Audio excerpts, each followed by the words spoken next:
la gloria. Y el domingo pasado comenzamos una serie nueva que hemos titulado Advertencias. Advertencias de Dios, advertencias de Jesús. La Biblia tiene muchas promesas de parte del Señor para nosotros. Tiene muchas bendiciones que el Señor concede sobre nosotros, y como recordábamos la semana anterior, nos encanta pensar en las promesas, recitar las promesas, reclamar las promesas, memorizarlas. Las bendiciones de Dios son, ¿verdad? Son refrescantes para todos nosotros, pero no podemos olvidarnos que en la Biblia el Señor también nos ha dejado importantes advertencias, importantes cuidados. Yo una advertencia la entiendo como cuando alguien que quiere mucho a otra persona le dice: cuidado con esto. Es una advertencia: cuidado con aquello, ten cuidado, mira bien, fíjate bien. Alguien que tal vez tiene un poquito más de sabiduría que nosotros siempre nos da advertencias. Los padres son expertos en repartirle advertencias a sus hijos. ¿Por qué? Porque los ama. Y Dios, precisamente por lo mucho que nos ama, nos advierte muchas cosas, muchas cosas. Yo quisiera recordarles que la semana pasada hablamos acerca de varias advertencias que Jesús nos hizo en el libro de Lucas, capítulo 12. Y la semana pasada hablamos acerca de aquel hombre que dice la parábola que tenía muchos bienes y que no tenía donde guardar una cosecha tan abundante, no tenía un granero, un almacén suficientemente grande. Y entonces dice la parábola, Jesús compartiendo esa parábola, esa historia, que dijo: voy a derrumbar este y lo voy a construir uno mayor. Y que entonces el Señor en Lucas capítulo 12 versículo 20, miren lo que dice que estaba pasando en el mundo espiritual. Pero Dios le dijo: necio. Así que aquel hombre era un necio. Tenía mucho terrenal, pero no tenía nada espiritual. Era un hombre rico materialmente, pero pobre espiritualmente. Era un hombre rico para sí. Era un hombre rico para disfrutar sus bienes en esta vida, pero dice que era un hombre que estaba completamente necesitado, que no había pensado en Dios. Era pobre para con el Señor, y sin embargo le llegó su hora. Y él no sabía, como ninguno de nosotros sabe, cuándo nos va a llegar la hora. Y dice que Dios, ¿verdad?, detrás del telón, en el mundo invisible, Dios le dijo: necio, esta noche vienen a pedirte tu alma. Esta noche vienen a reclamarte el alma. Hoy es tu último día en la tierra. Y lo que has provisto, ¿de quién será? Y entonces aquí viene la moraleja que Jesús quería enseñarle a sus discípulos, versículo 21. Así es el que hace para sí tesoro y no es rico para con Dios. Y hablamos que aquí la advertencia era la advertencia de no haber puesto a Dios en primer lugar, de no haberse ocupado de Dios, de haberse ocupado de otras cosas terrenales, pero de su alma y de las cosas espirituales no se había ocupado. El que es rico para sí, pero no es rico para con Dios, un día descubre, como en esta parábola, como aquel hombre descubrió rápidamente, un día los que son pobres para con Dios, un segundo después de la muerte, descubre que Dios verdaderamente existía y que la realidad más grande, más importante que puede haber para cualquier ser humano es que un día vamos a estar delante de Dios. Todo eso lo hablamos el domingo pasado, y yo les animo que usted allá en casa, ustedes que están aquí, puedan volver ahí a la biblioteca que tenemos, ¿verdad?, de mensajes donde están acumulados en nuestro sitial o en otros lugares en YouTube y puedan extraer y escuchar de nuevo lo que hablamos el domingo pasado, la advertencia de no ser un hombre espiritual, de no ser una persona espiritual, de no poner a Dios en primer lugar, como hablamos el domingo pasado, de poner a Dios, ¿verdad? Que busquemos el reino de Dios primeramente y las demás cosas nos van a ser añadidas. En la vida terrenal vamos a tener muchas cosas terrenales, pero Dios quiere, es la voluntad de Él, que nos ocupemos de Él primero. Busquen primeramente el reino de Dios y todas las demás cosas nos serán añadidas. Y necesitamos recordar eso. Hablamos acerca de otras advertencias,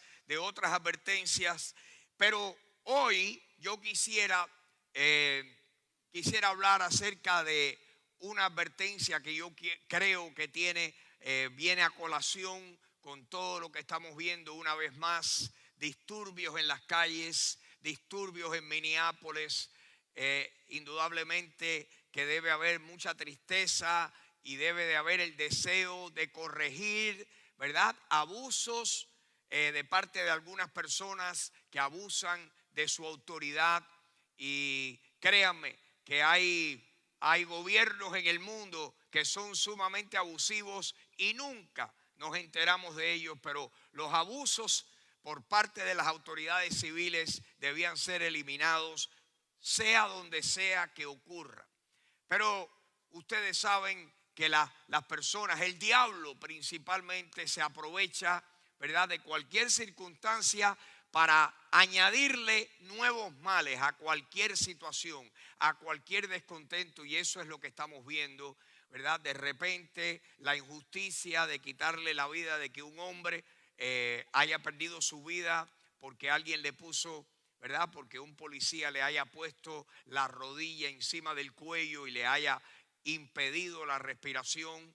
Eso es incorrecto. Pero díganme qué tiene de correcto romper las vidrieras de las tiendas y entrar y robar y saquear y tener anarquía en las calles. Eso no está justificado.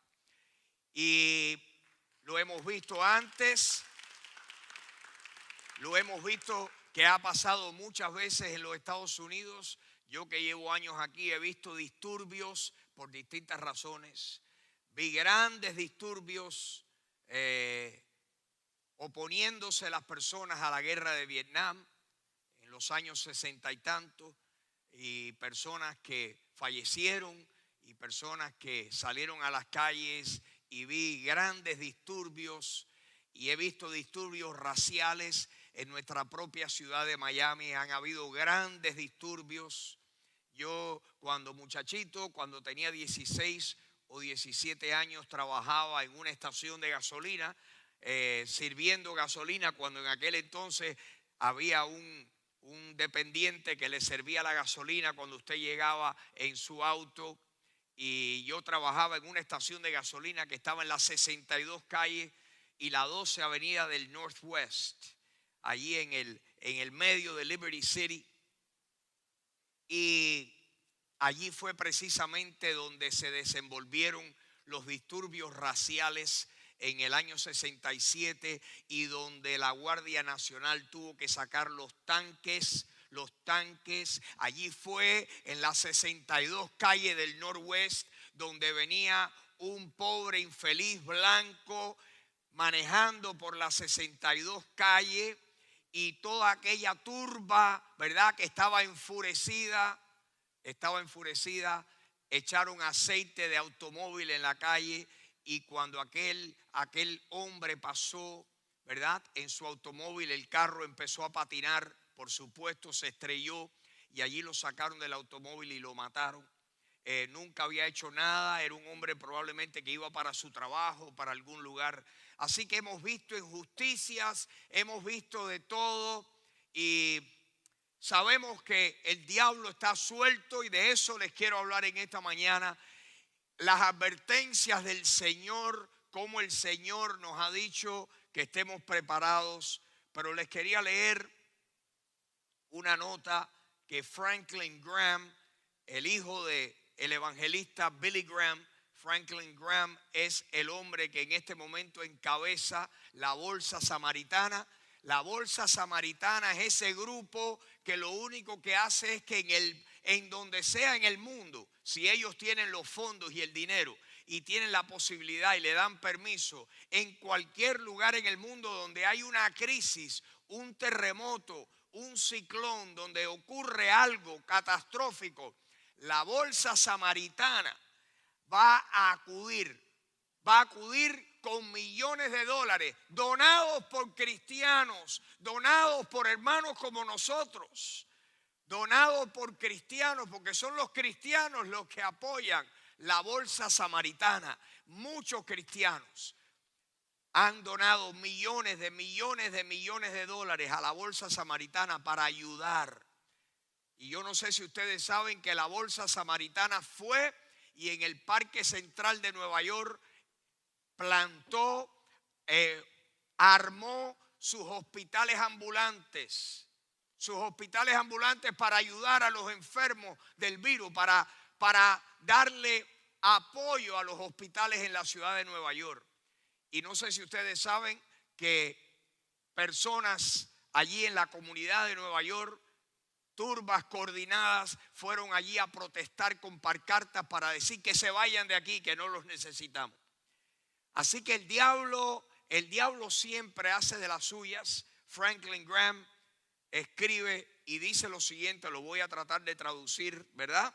Lo mejor posible, mientras que nuestra nación convulsiona con dolor, con enojo, con ira. Este es un momento para que los cristianos brillemos para nuestro Señor, quien es el príncipe de paz. Es el Señor, el príncipe de paz. La Biblia dice que no dejemos que nuestro enojo, que se ponga el sol sobre nuestro enojo. Efesios 4:26.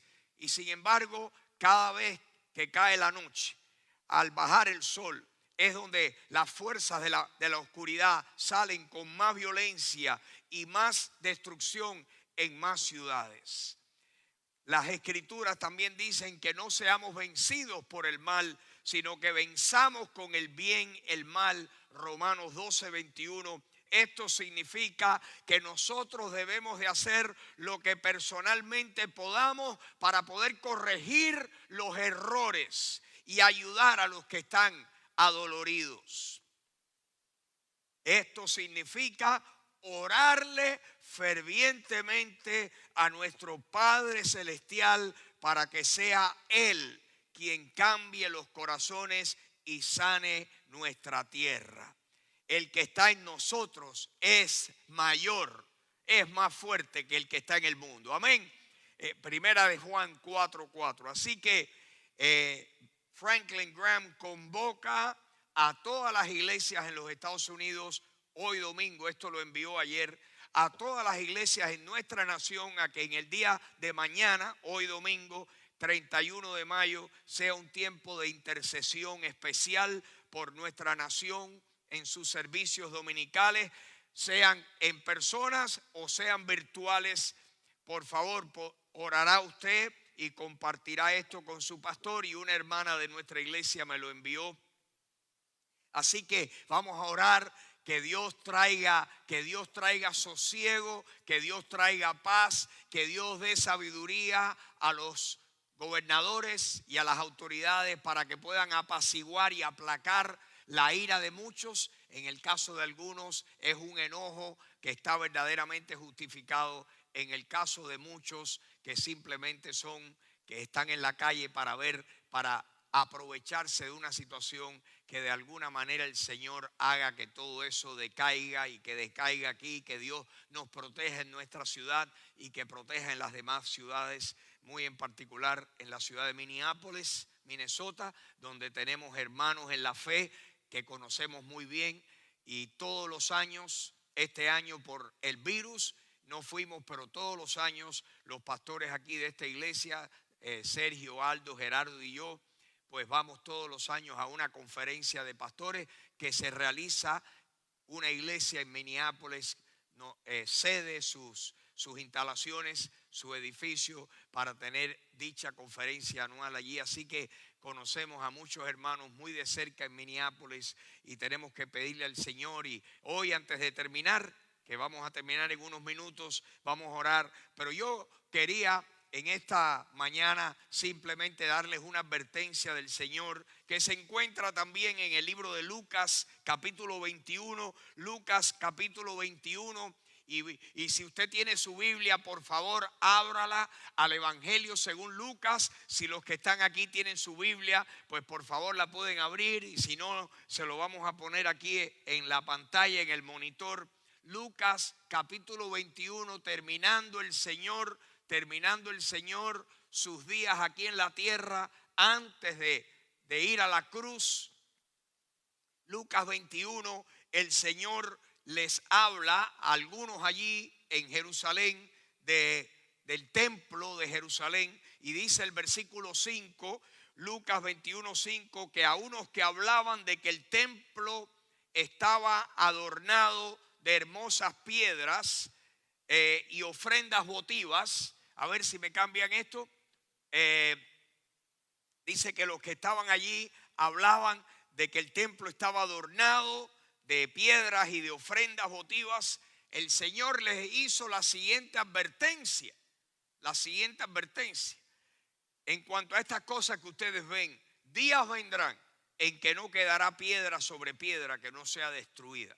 Esa advertencia se cumplió 40 años después, o casi 40 años después, porque precisamente el templo fue destruido por los romanos.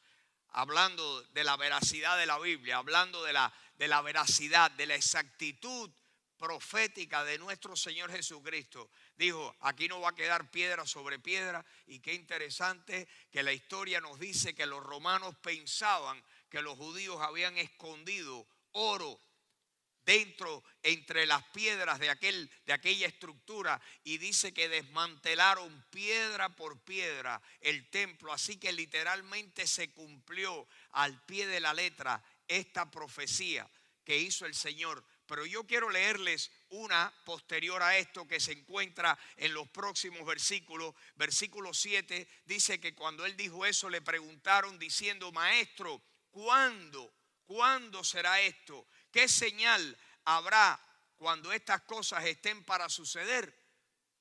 ¿Cuándo será esto que tú estás hablando?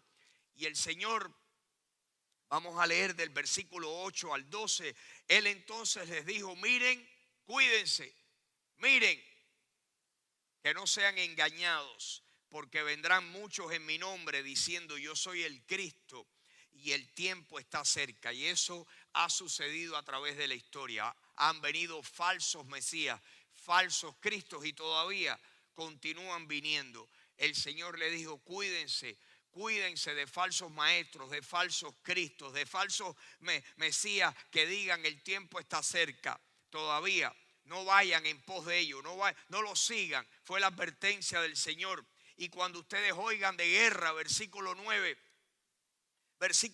cuando oigan de guerras y de sediciones, no se alarmen, porque es necesario que estas cosas acontezcan primero, pero el fin no será inmediatamente. Versículo 10, entonces les dijo, se levantará nación contra nación y reino contra reino.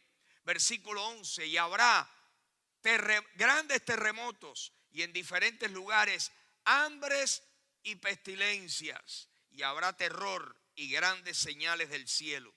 Versículo 12, pero antes de todas estas cosas les echarán mano y les perseguirán, les entregarán a las sinagogas y a las cárceles y serán llevados ante reyes y ante gobernadores por causa de mi nombre. Y mis hermanos, todo esto se ha cumplido y continúa cumpliéndose con pasos agigantados. Hay más guerras y rumores de guerra. Se levanta nación contra nación, raza contra raza, reino contra reino, pero esto viene ocurriendo. El Señor está describiendo lo que Pablo le habló a Timoteo en 2 de Timoteo 3, cuando le dijo, Timoteo, debes saber esto, que en los postreros días vendrán tiempos peligrosos. Y después que el Señor Jesucristo resucitó, comenzó un periodo de tiempo en la historia que la Biblia lo describe en 2 de Timoteo capítulo 3 y en 2 de Pedro capítulo 3 también lo describe con esta frase: los postreros días. Estamos viviendo en los postreros días y quién sabe si estamos viviendo en la última parte, en la última fase de los postreros días. El Señor les habla de cuando le preguntaron ¿cuándo es que todo esto va a pasar? Y el Señor les describe y les describe más cosas. Quiero que vean más. Dice que ahora, a medida que se acercara su venida al mundo, versículo 20, oigan lo que dice, léanlo conmigo, versículo 20, cuando ustedes vean a Jerusalén rodeada de ejércitos, sepan entonces que su destrucción ha llegado. Versículo 21, entonces le dice a los judíos, acuérdense que Jesús le estaba hablando a los judíos, a la nación de Israel. Nosotros tenemos ahora el beneficio de tener completo ya el Nuevo Testamento, que tenemos más revelación de Dios. Ahora sabemos lo que es el tiempo de la iglesia. El Señor le añadió más información a los cristianos que estamos vivos desde que Jesucristo resucitó. En este caso le estaba hablando el Señor todavía a los discípulos. Dice: los que estén en Judea, huyan a los montes. Los que estén en medio de ella, váyanse. Los que estén en los campos, no entren en ella. Versículo 22, porque son días de retribución para que se cumplan todas las cosas que están escritas. Y ahora el Señor empieza a referirse a los últimos tiempos que también volverán a tener algo que ver con la nación de Israel. Y la gente de Israel, los judíos, un día viene una última persecución y Jerusalén será por última vez rodeada de ejércitos. Y el Señor les dice: cuando ustedes vean eso, huyan, váyanse de la ciudad. Y la Biblia dice en Apocalipsis capítulo 12 que el Señor le tiene un lugar reservado de protección en el desierto para que el remanente del pueblo de Israel pueda huir y esconderse allí y estar a salvo en lo que el mundo entero está en un disturbio completo. Versículo 23 habla acerca de las mujeres embarazadas. Hay de las que estén encintas y de las que críen en aquellos días, porque habrá gran calamidad en la tierra e irá sobre este pueblo, hablando del pueblo de Israel. O sea que una vez más, en la última parte de los postreros días, vamos a ver gran ira y gran sentimiento antisemita contra el pueblo de Israel.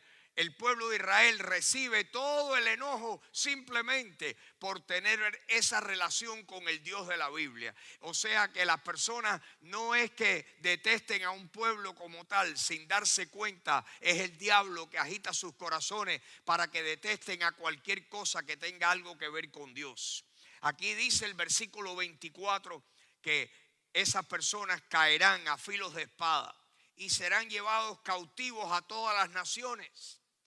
Y Jerusalén será pisoteada, será hollada por los gentiles hasta que los tiempos de los gentiles se cumplan. Cuando se cumplan los tiempos que Dios tiene determinado para que el mundo esté en esta convulsión, miren lo que dice el próximo versículo, versículo 25. Entonces, y aquí ahora nos estamos acercando a estos tiempos, entonces habrá señales en el sol, en la luna y en las estrellas.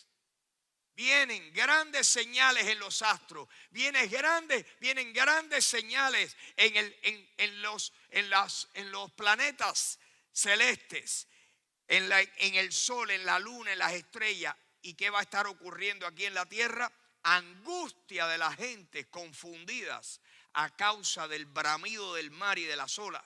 Versículo 26, desfalleciendo los hombres por el temor y la expectación de las cosas que sobrevendrán en la tierra, porque las potencias de los cielos serán conmovidas. ¿Y qué ocurre después de esto? Miren lo que dice el próximo versículo. Esta advertencia es para aquellos que no conocen a Jesucristo, que el Señor describe aquí cómo van a estar. Nosotros, mis hermanos, tenemos conocimiento de estas cosas Y miren lo que nos dice a nosotros, porque aquí habla de la diferencia en nosotros. Pero dice que cuando esto ocurra, versículo 27, que es entonces, después que ocurran estas cosas, que las personas, la humanidad, verán a quién, al Hijo del Hombre que vendrá en una nube con poder y gran gloria. Verán a Jesucristo y verán la venida de Jesucristo. El mundo no lo sabe. Muchas personas, millones de personas andan completamente confusos sin tener entendimiento ni conocimiento de estas cosas. Yo les hablo a ustedes porque ustedes sí conocen estas cosas y miren lo que dice el versículo 28. Cuando estas cosas comiencen a suceder, cuando comiencen a suceder, erguíos y levantad vuestras cabezas o vuestra cabeza, porque vuestra redención se acerca. Cuando nosotros vemos el mundo convulsionado, cuando nosotros vemos que de repente la intensidad, la regularidad, la fuerza con que los problemas y los fenómenos naturales, los problemas políticos van creciendo y acrecentándose a medida que nosotros vemos eso, ¿qué hacemos? Erguimos y levantamos nuestra cabeza y decimos, se están cumpliendo las escrituras y un día nos encontraremos con nuestro Señor. Hay una canción en inglés para los que entienden inglés, que están aquí, los que están en casa, que dicen, soon, very soon, we are going to see the King. Creemos eso, que pronto y muy pronto veremos al Rey de Reyes y Señor de Señores. Pero una cosita más, una advertencia más que el Señor le hace a sus discípulos. Y esta es para nosotros en esta mañana, que cuando en medio de todos los problemas, en medio de la pandemia, en medio de los disturbios, en medio de la anarquía, en medio de cómo vemos desboronándose naciones en el mundo, gobiernos, etcétera. ¿Qué dice el Señor? Versículo 34. Quiero que le pongan atención a esto. Dice, miren, pongan atención, les advierto.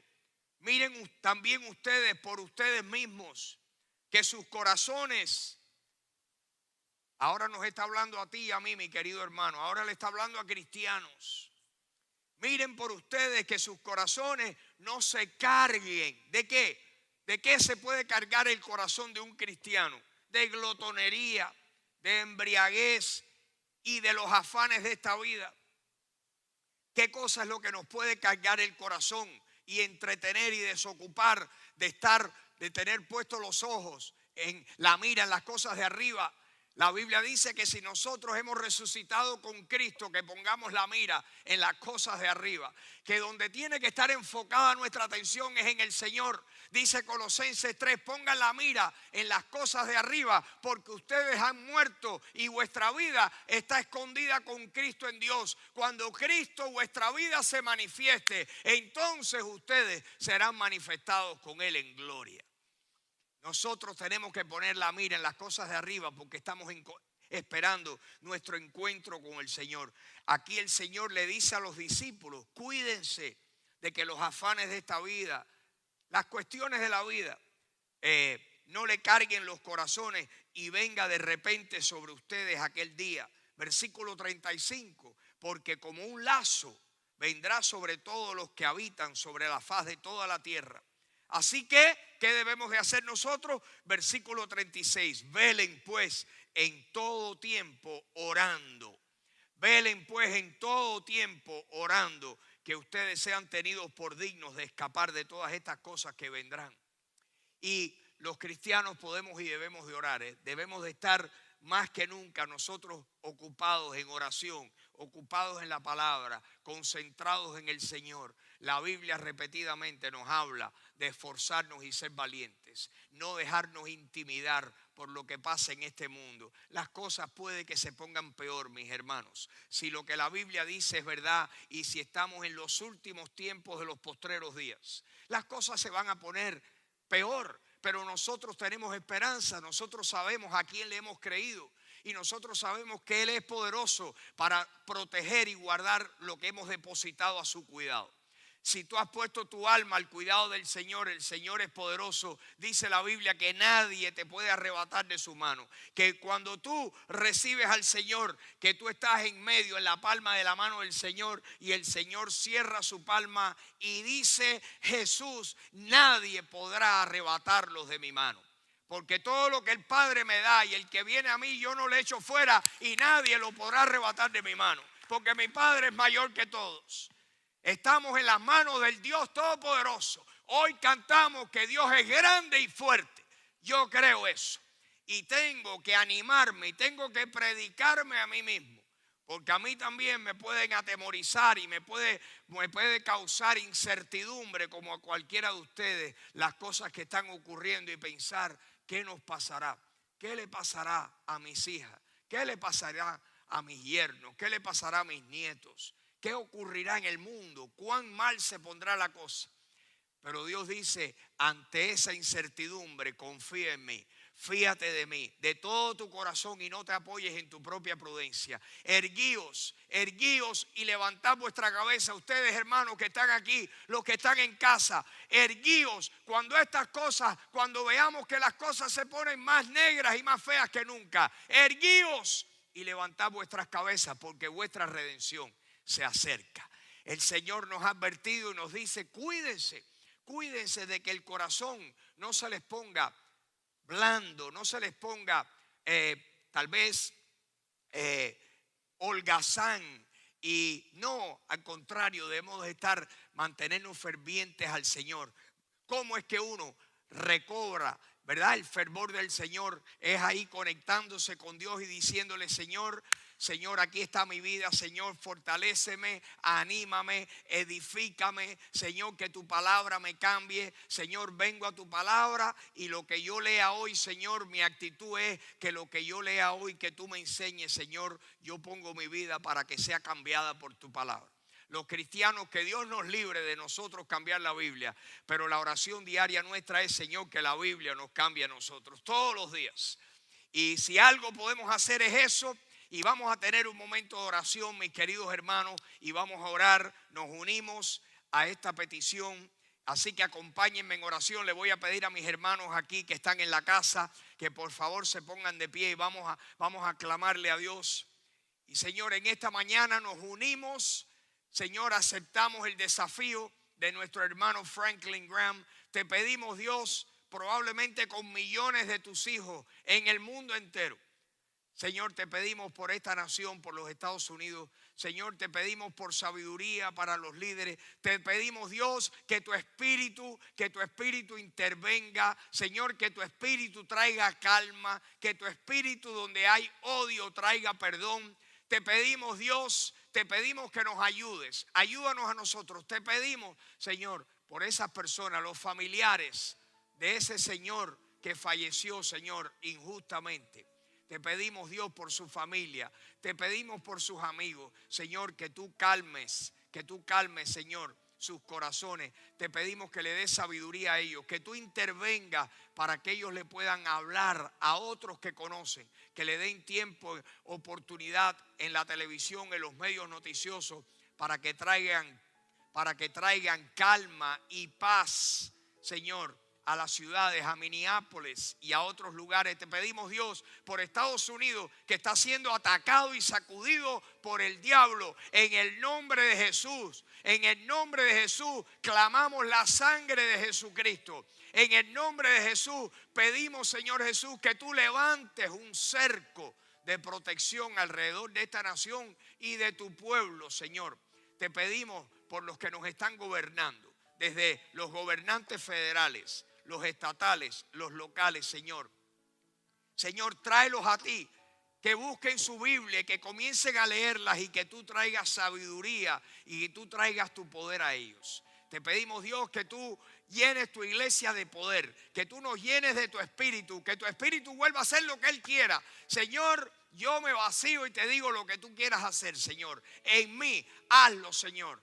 Hazlo. Te pido que hagas lo mismo con mis hermanos aquí, que hagas lo mismo con esta congregación, que hagas lo mismo con cada congregación en Miami, en todo el estado de la Florida, en todos los Estados Unidos y con cada iglesia que profesa conocerte a ti, seguir las escrituras en el mundo entero. Te lo pedimos, Señor. Te pedimos que tu poder intervenga. Esta mañana nos unimos y te pedimos en el nombre de Jesucristo que todo esto y mucho más pueda hacerse realidad. Y Señor, te pedimos que más y más personas conozcan y reciban a Jesucristo, el que los puede librar de la ira venidera. Nada más que Jesús nos puede librar de la ira venidera, Señor. Jesús nos puede librar del infierno. Y un día, Señor, vamos a regresar contigo los creyentes en gloria. Y eso, Señor, te pedimos, como dice Apocalipsis, sí, amén. Ven, Señor Jesús. Ven, Señor Jesús. Y te lo pedimos en el nombre de Jesucristo. Amén, amén y amén. Amén.